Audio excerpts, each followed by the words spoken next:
Today, I want to talk to you guys about how to use the Root Rider army with the Spirit Walk to deal with some of the common bases that people might struggle with. The main change that we are going to make is that I've got the giant arrow on the queen. This is going to help add a tool to deal with invisibility sections because they're so popular right now. And I'm going to try and find 4 different bases in war and break all of them down. So the way this video is going to work is it will be in timestamps. Breakdown number 1, war hit number 1, 2, hit number 2, 3. So you'll get 4 different breakdowns of bases and then 4 hits coming up with the plans and showing you what I'm doing. So for example, for base number 1, I know I want my Root Rider Smash to get to this middle, and I want to pop my Warden ability as close to the middle of the base as I can because Red Air Bomb farms are so popular in the core. I want to protect my healers.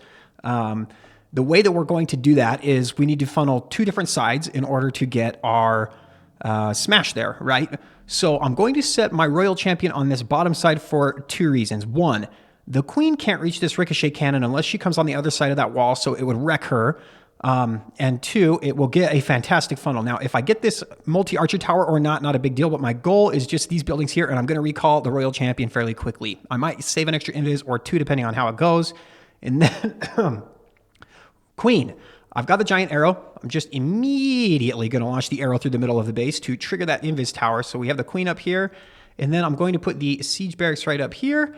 And what this is going to do is this is going to leave a group of defenses left, right? This.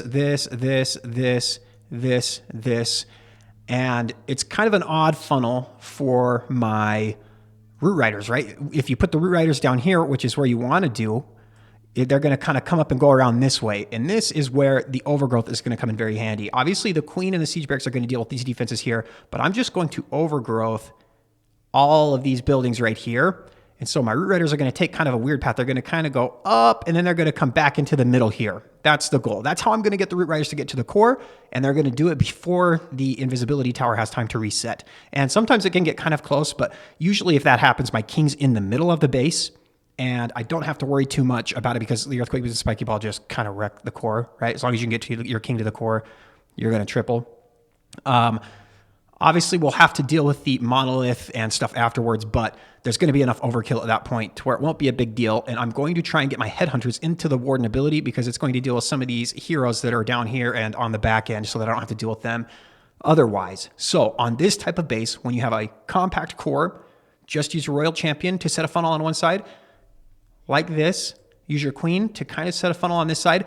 You don't always have to use an overgrowth to make sure that your troops go to the middle, but on this base, I think I do. I don't think I'm going to be able to funnel enough defenses out of the way to get my Root Riders to go mid, so I am going to use an overgrowth on this one, but you don't always have to. And then get my Root Riders to go mid. So that's kind of the plan. This is how I've been dealing with those compact invis bases at the middle. Obviously, if you have your Warden ability in the middle of the base while all those defenses, it doesn't really matter, right? You're going to live. You're going to be fine. So let's go ahead and take this plan into base number 1 and see if we can come up with a triple. Okay, we're going in. I have decided I might let my Royal Champion just get a tiny bit more value than I kind of originally thought of because 4 defenses, I can do better than that, right? Whether she goes left or right doesn't really matter to me. I just want those 4 specifically because that's what starts the funnel. Okay, let's see if we can get the Fox in there too. Perfect. And then we're just waiting for this to wear off. Okay, we're just going to invis that Ricochet Cannon too because it doesn't matter. We're just going to go to the Tesla next.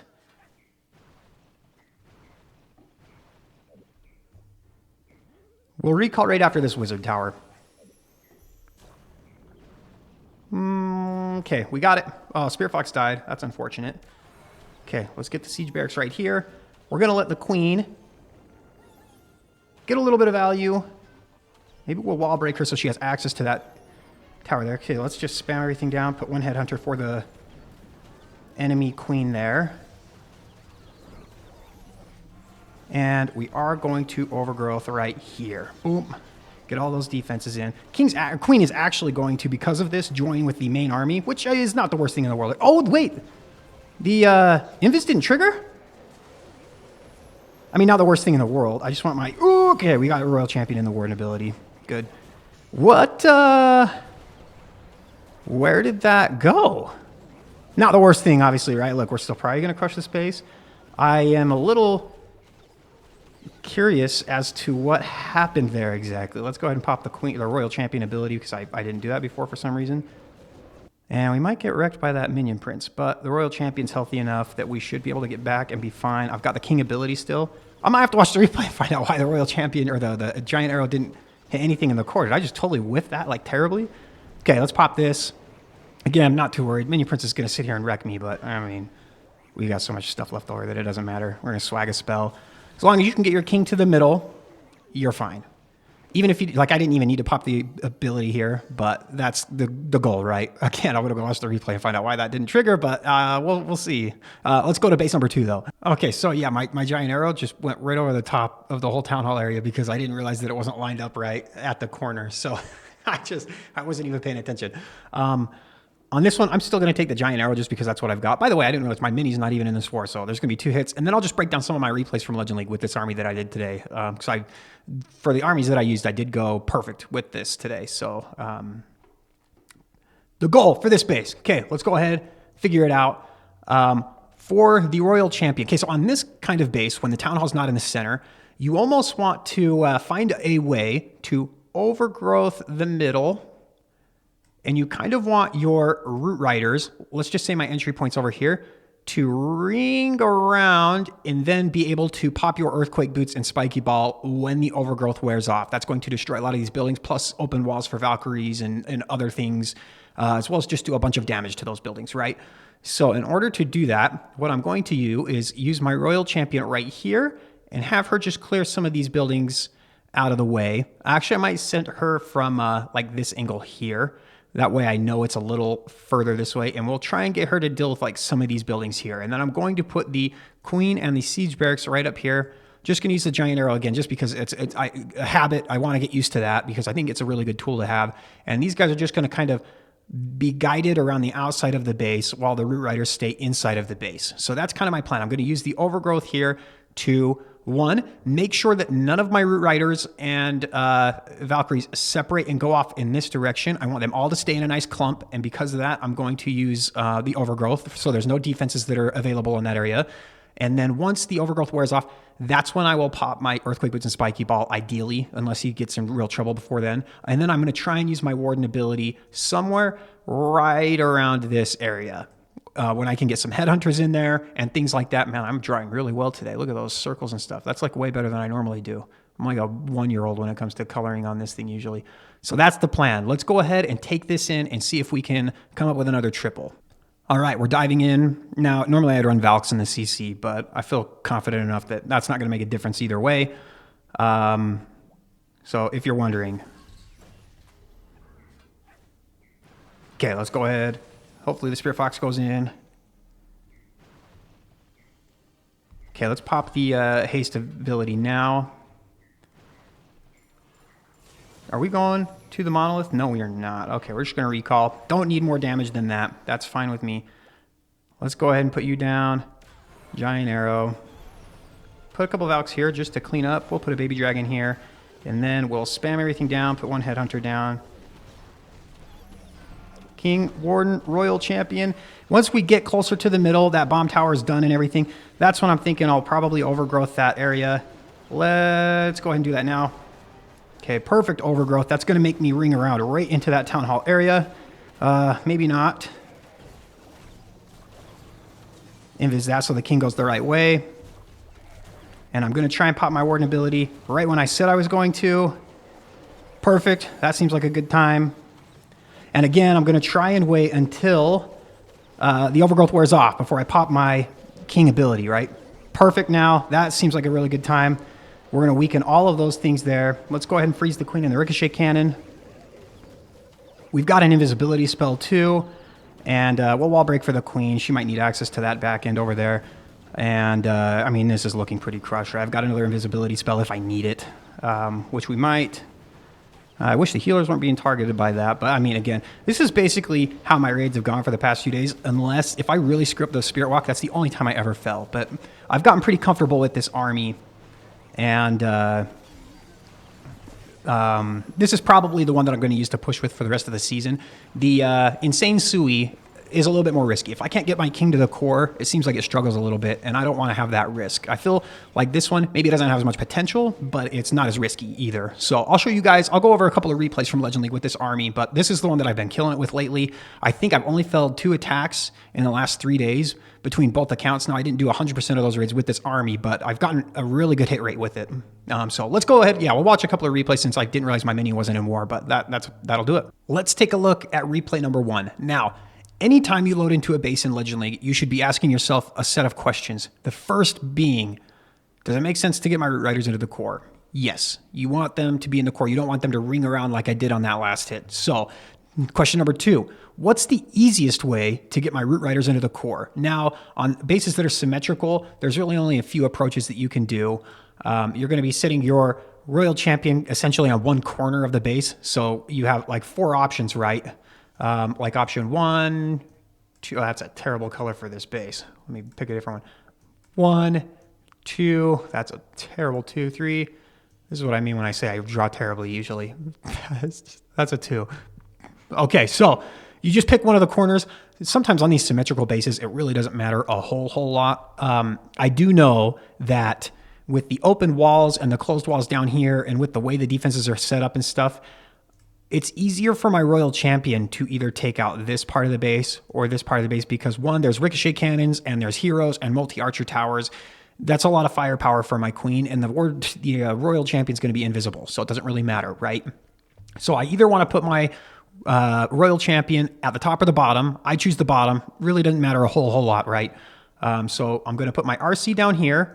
We're going to have the RC set this funnel over here. She actually gets a little bit more value than that, but that was originally my goal. And we're going to have the queen come up here. And on this raid, I didn't actually have the giant arrow. I did have the magic mirror, but I think that the giant arrow is honestly a fantastic piece of equipment for this army. It gives you another tool to deal with invis sections.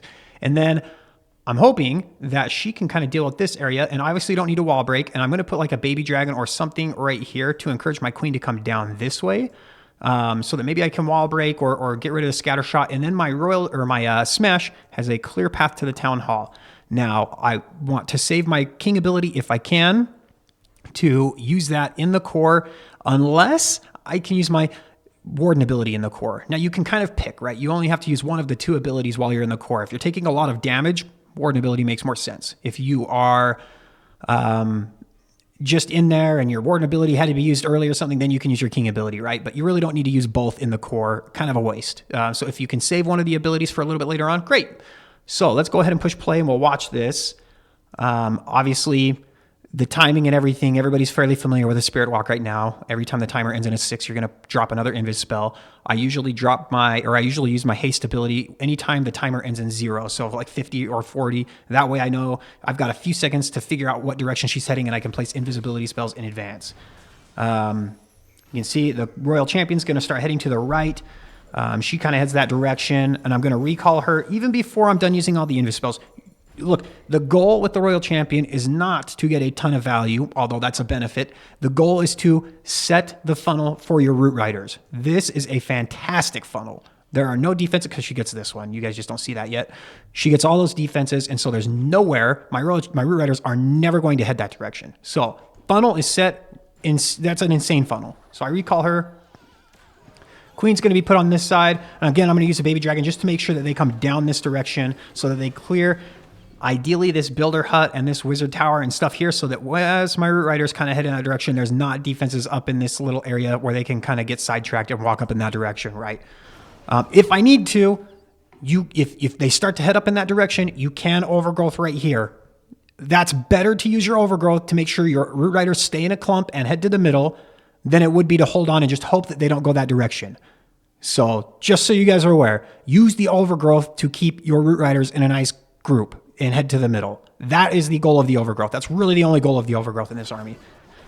And then I guess another benefit would be to just relieve some damage, but that's like secondary by a mile. And I've got a poison. I use that. Again, I pop my warden ability a little bit early, so I'm not going to use my king ability right now because I don't need to, because they're all invincible and there's not a whole lot of damage now. When the overgrowth wears off is when I'll pop my king ability, because then it will damage the buildings that are overgrowth, right, if that makes sense. So as soon as the overgrowth wears off, pop my ability. We are crushing through the other side of the base. We kept everything together. They kind of split off at the end here, but there's just so much at this point. I've got all 4 heroes alive, and I've got a freeze and an invis. I just used my freeze, but now I have an invis left to kind of help keep everything alive. But I end up with all 4 heroes alive. This base was pretty crushed. Oh, look at the pause on my face. That was a good time for the camera to freeze. Anyway, let's go into another replay. I don't know how many replays I'll go over because I have a billion of them, it seems like. But let's go into another one for sure. All right, we are hopping into Legend League, right? You get this base, you have 30 seconds to come up with a plan. Does it make sense for your root riders to head to the middle of the base? Absolutely, it does on this base. There's a lot of value there. We don't want them to ring around. We want them to just deal with that. Number 2, where do we want to put our royal champion and our queen that makes the most sense? Now, you have the 4 corners to pick from, right? I usually tend to do the left side just because that's what I'm most comfortable with. So I put the royal champion down on this side here because the monolith, the multi-archer tower, the expo, that's all scarier for the queen, right? There's not nearly as much of that scary stuff at this end for my queen to worry about. She has the ricochet cannon, but that's a lot less than a monolith, a couple of multi-arch towers, the CC. The queen would get overwhelmed on the bottom side. So I choose to do the royal champion over here, and we're going to try and get the monolith, but that's not always the case. And then we're going to try and clear some of these defenses with the queen, and then they have a straight shot to the town hall where the invis won't be active anymore because the giant arrow will take care of it. Let's go ahead and jump in and see how this one worked out. So again, royal champion right at the bottom. You're timing your invisibility spells right. If you don't need to use all of your invis spells during the spirit walk, that's fine. You honestly, there are a lot of times where I only end up using 1 or 2 invis spells and I recall her because the funnel's set and she's going to be clearing buildings that aren't really that scary for my root riders anyway after that. I'm trying to think. I do get the monolith here. So this one actually does get quite a bit of value. And I think I wait for the poison tower to go down and then I recall after that. Yep, recall, we get that one building too, and the recall her before the bomb goes off, so that actually kind of works. So I point my giant arrow to the middle, trigger the invis tower. I'm going to let her clear defenses for just a second, and then pop my root riders down, and what I'm hoping for is that these defenses are somewhat dealt with before I get there, but I can overgrowth this area to make my root riders head to the middle if I need to, right? That's always a good plan B, is to overgrowth those buildings there. And at this point, I'm actually not really sure. So that's what I do this raid.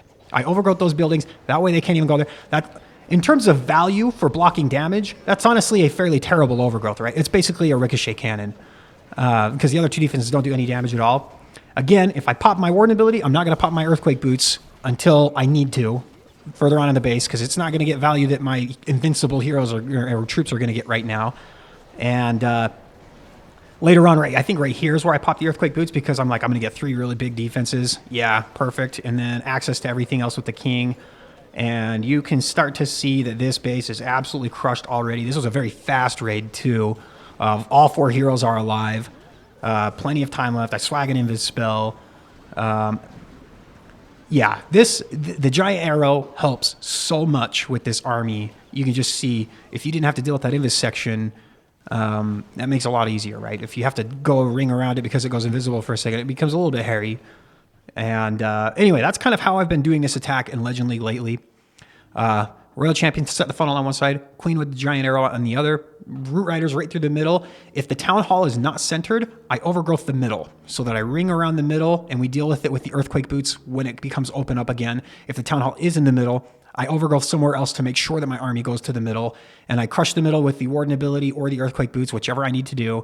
If you need to use the Warden ability a little bit early on, that's totally fine as long as you don't use them both at the same time. It's just kind of overlapping damage that should be dealt. So anyway, that is going to do it for this video. Hopefully you guys find that helpful. And I will see you guys next time.